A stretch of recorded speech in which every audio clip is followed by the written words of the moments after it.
கடைசி ஒரு கேள்வி, நீங்க சினிமாவுக்கு வந்து ஒரு 15 வருஷம் இருக்கு, 20 படம் பண்ணிட்டீங்க. ஒரு பேட்டியில வந்து எனக்கு யாருமே சினி இண்டஸ்ட்ரியில ஹெல்ப் பண்றது இல்லை, நான் தனியா வளர்ந்தேன், நடிகர்கள் ஹெல்ப் பண்ணலன்னு ரொம்ப உருக்கமா சொல்லியிருக்கீங்க. ஏன் ஹெல்ப் பண்ண மாட்டேங்காங்க, என்ன காரணம்? இப்போ யாராவது ஹெல்ப் பண்றாங்களா? இல்லை சார், ஹெல்ப்னு இல்லை, என்னை ரெக்கக்னைஸ் பண்ணல அப்படின்னு எனக்கு ஒரு சின்ன வருத்தம் வந்து சார்.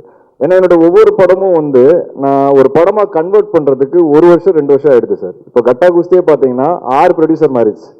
வேலைன்னு வந்துட்ட வெள்ளக்காரன் 4 ப்ரொடியூசர் மாறிச்சு. எஃப்ஐஆர் இப்போ அவர் சொன்னார் பாருங்க, 3 ப்ரொடியூசர் மாறிச்சு. ராட்சசனுக்கு அப்புறம் எனக்கு 9 படம் டிராப் ஆச்சு. ஐ டோன்ட் டிசர்வ் ஆல் திஸ்ன்னு சொல்ல வரேன். ஸோ அந்த வலியும் அந்த வருத்தம் எனக்கு இருக்கு. அதனால தான் சார் ஃபுல் ஃபிளெஜ் ப்ரொடியூசராக மாறினேன். இப்போ மாறும்போது எஃப்ஐஆர் கட்டா குஸ்தி ஒரே வருஷத்துல ஹிட் கொடுக்குறேன். திருப்பி வெளியே போய் படம் பண்ணலான்னு பார்த்தா 3 வருஷம் ஓடிச்சு சார். திருப்பி என் படம் திருப்பி கையில் எடுக்கும் போது தான் ஆரியன் ஒரே வருஷத்துல திருப்பி வர ஸ்கிரீனுக்கு. அதனால இப்போ அடுத்த 5 படம் நான் என் ப்ரொடக்ஷன் தான் பண்ணுவேன், வெளியே பண்ண மாட்டேன்னு நான் டிசைடே பண்ணிட்டேன் சார்.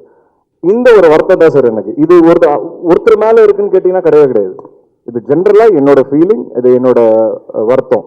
அப்புறம் நடிகர்கள் பத்தி நீங்க கேட்டீங்க, அப்படி நான் ஒன்றும் சொல்ல. பட் என்னன்னா சார், என்னோட படம் ரிலீஸ் ஆகும்போது எனக்கு ஒரு ஒரு நம்ம ஒரு அட்மையர் பண்ற பல பேர் இருக்காங்களா சார் சினிமால, யாருமே கால் பண்ணி பெருசா விஷ் பண்ணதில்லை.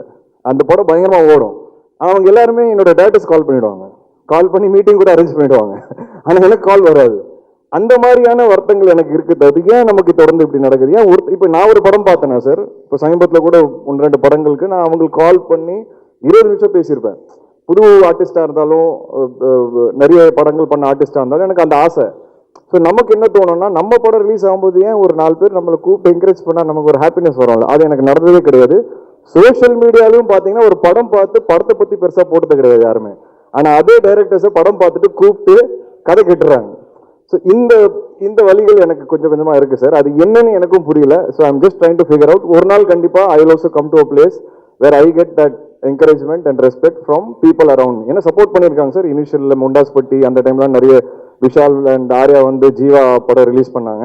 பட் அது என்னன்னு தெரியல, கொஞ்சம் வருஷமா அது நடக்கல. எனக்கு என்னன்னு ஒன்றும், maybe I have to do better films, bigger ஃபிலிம்ஸ்னு எனக்கு தோணுது சார்.